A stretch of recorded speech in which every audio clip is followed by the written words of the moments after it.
In a world often filled with noise and uncertainty, the central message of this book offers a profound anchor. The primary, enduring activity of the divine is to love you. This simple yet revolutionary idea, drawn from a modern translation of Scripture, serves as the foundation for a journey to revitalize one's spiritual life. The author, Savannah Guthrie, frames this not as a distant theological concept, but as a living, breathing truth meant to color every detail of our human experience.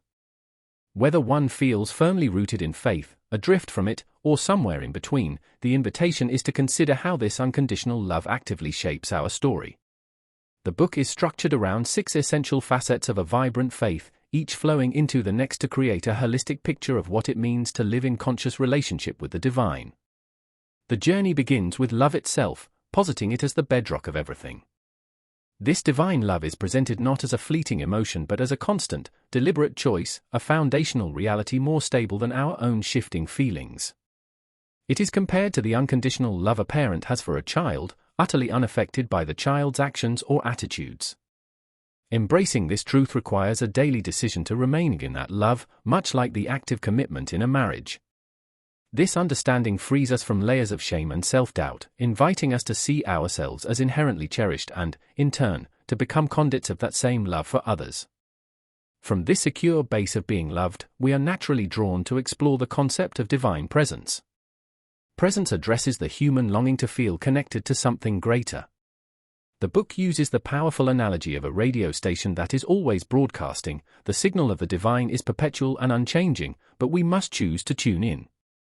In our cacophonous lives, hearing that still small voice requires intentional quiet and deliberate attention. Showing up for moments of reflection, even when it feels difficult or unproductive, is itself a form of prayer that forges a deeper connection. This practice of presence is where we move from knowing about God's love to experiencing a relationship with it. As we become more aware of this abiding presence, a response wells up within us, which leads naturally to the practice of praise. Praise is reframed not as an obligation to a needy deity, but as a transformative practice for our own benefit. It is the act of shifting our focus from our worries and lacks to a posture of gratitude and recognition of abundance. By consciously acknowledging the good, both great and small, we return the divine to its central place in our perspective. This open, honest communication, where nothing is too trivial or too terrible to share, deepens intimacy. Praise embraces the paradox of faith, where clarity and mystery coexist, and where belief often precedes full understanding. This grateful, open-hearted posture prepares the ground for receiving the next essential element, grace. Grace is presented as the ultimate expression of unconditional love, specifically addressing our flaws and failures. A crucial distinction is made: the critical, accusing voice in our heads is not the voice of the divine. God's nature is one of compassion, not condemnation.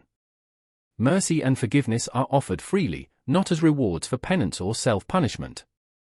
Understanding this liberates us from the urge to hide our true selves, allowing us to approach the divine with honesty, secure in the knowledge that the response will be rooted in kindness. This experience of being fully known and fully accepted fuels a resilient hope, even in the face of life's inevitable hardships. Hope is explored as an active choice, a necessary bulwark against despair in a troubled world. The book suggests that living oriented toward hope enriches the human journey far more than cynical resignation, regardless of ultimate outcomes.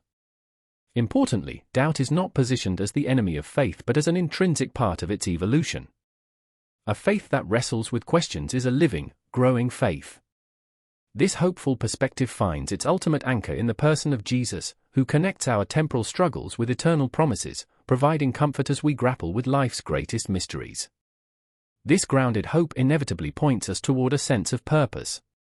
Purpose, in the final analysis, is beautifully simple: to share the love we have received. This is not about proselytizing for its own sake, but about living as an echo of the divine love that has transformed our own lives. The core command is to love one another as we have been loved. Our purpose, therefore, is woven into the fabric of our daily interactions, to be agents of that same grace, presence, and hope for others. The book concludes by tying these 6 threads together into a single, compelling vision. A life of faith is a life continually rediscovering that we are loved, responding to that love with trust and gratitude, and allowing that love to flow through us to mend the world around us. It is an invitation to see every moment, every joy, and every struggle as part of a story being shaped by a loving hand.